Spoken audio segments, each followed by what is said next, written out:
session of academic formats, we're going to be looking at presentations. Presentations are probably going to form part of quite a few of your assessments across your next 2 to 3 years of study. There's lots of different types of format in terms of presentations. So in terms of an overview of today's session, we're going to look at an introduction. We're going to focus on some oral presentations and the content structure, design, communication around target and engagement with your audience, identifying some common mistakes that I've seen over the years, and then also another type of presentation format we're going to look at, which you'll probably have to do at some point across your course, is poster presentations. And then finally, to conclude the session, something I see students kind of experience is nervousness and dealing with that nervous before a presentation and during, and hopefully give you some tips and advice how to combat and work with that. As kind of sports students, quite a lot of you probably will have presented in a practical context and speaking to groups. So what you need to start thinking about is that this, standing in front of a group of students or your fellow classmates or in front of module tutors is no different from the experiences you have when you're actually coaching and working with children. It's just a different audience. So in terms of introduction, being able to give a good, clear presentation to public audiences is a skill that you're going to need, and future employers will greatly value this. What is a presentation? So it's a practice of showing and explaining the content of a topic to an audience or learner. When will you be asked to do them? It might be you do it as part of an assessment, as a group or an individual, or it might be that you're asked to do a little presentation within a class scenario, or as a piece of group work, or an online collaboration session. You may be asked to present a topic or discuss a topic that we allocated to you. So some of them may form part of assessments, and some may just form part of tasks within classroom and online sessions. So focusing down on oral presentations, some of the stuff we discuss for the oral presentations will and can apply to when presenting with a poster, but obviously we're just going to start with this, and then I'll give you some links between the two as we move on to poster presentations. So what is an oral presentation? It allows for a more in-depth overview of delivery. It can be on your own in a group, and it's about presenting a project or your ideas. Often supported with visual aids, slides to support the information you're delivering. And it's about selecting the right resources, the right time in the right way, which can really add punch and ideas to concepts and ideas that you're addressing. So those visual aids, there's no point in putting a video on if it actually doesn't link or simulate to the presentation that you're presenting, or there's no point in including pictures or visual support or words if actually doesn't improve and enhance what you're discussing. So it's being really selective about the visual aids and the support slides that you include. I'm going to actually go over some advice and tips on slide content as we move through this session. So what are the different types of presentations? So I'm going to give you a brief kind of overview of some of the formats that you may see. This isn't a definitive list, there may be others. So firstly we're going to look at informative. So this is keeping a formative way. It's about presenting a brief point of view, and it's going to utilise key facts. An instructional presentation. So the purpose of an instructional presentation is to give a specific directional orders.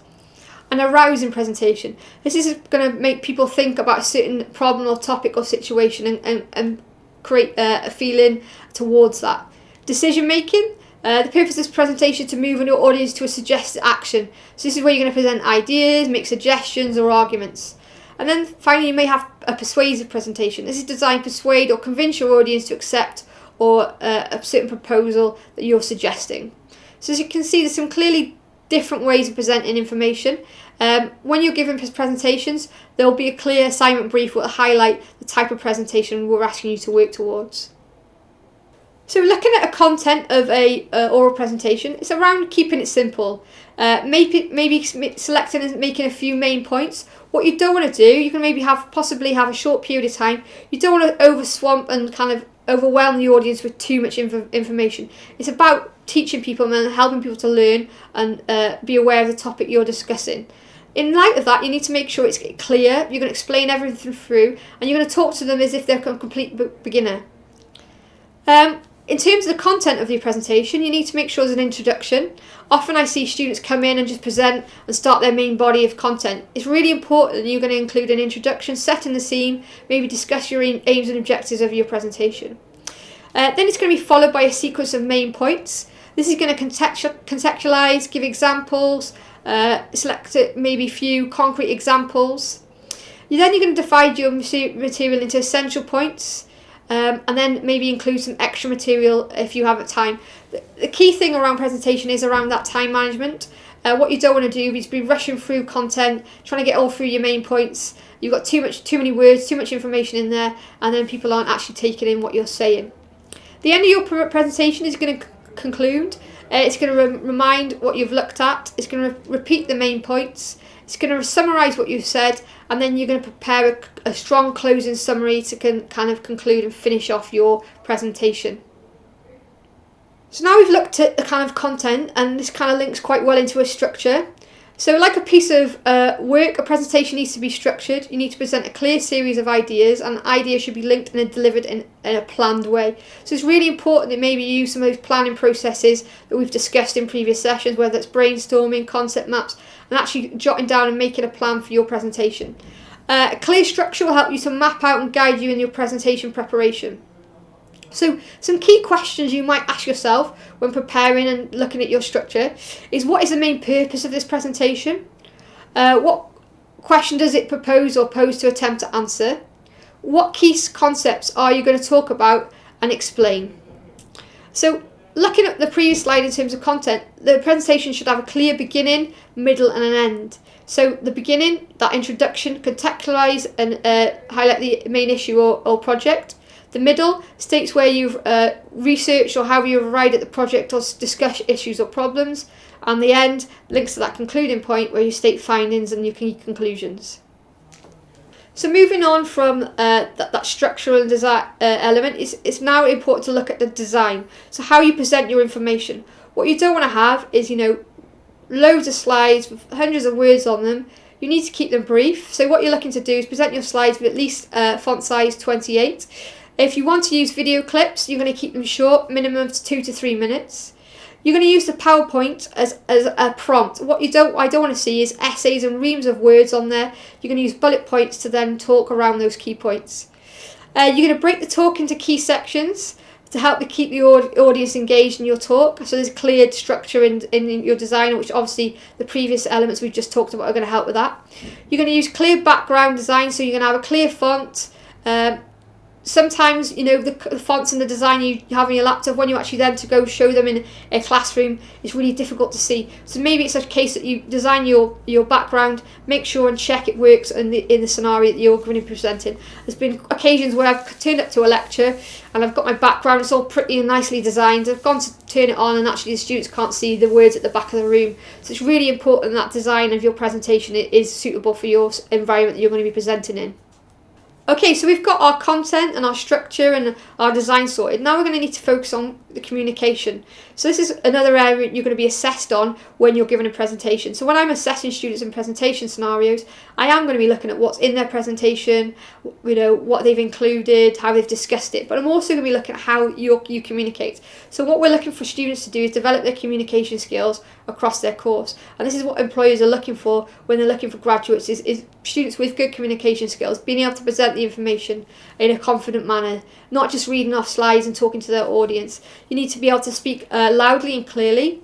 As I guess already stated, those PowerPoints act as prompts, and you speak around your points as you arrive at them. You need to think about the pitch and tone of the way you speak. It's really important as well that you don't rush. You're going to take your time. You're going to speak slowly so that people can take in the information and what you're saying. It's also important to think about your body language, so having a good posture, making eye contact with your audience. Standing there slumped with your hands in your pockets isn't a good communication to the audience that you're engaged or trying to engage them, make them interested. Also consider your facial expressions and gestures. If you're stood there with a miserable face at the front, then obviously they're going to not create a right atmosphere for your presentation. So smile and engage with the audience at all times. So concentrating on the kind of two of the areas of kind of looking at the way that you speak, it's really important to think about the volume. So projecting your voice to the back of the room. Don't tail off towards the end of sentences. Maybe speak louder on key points to emphasise them. And then maybe notice and be aware if people are straining to hear and adjust your volume accordingly.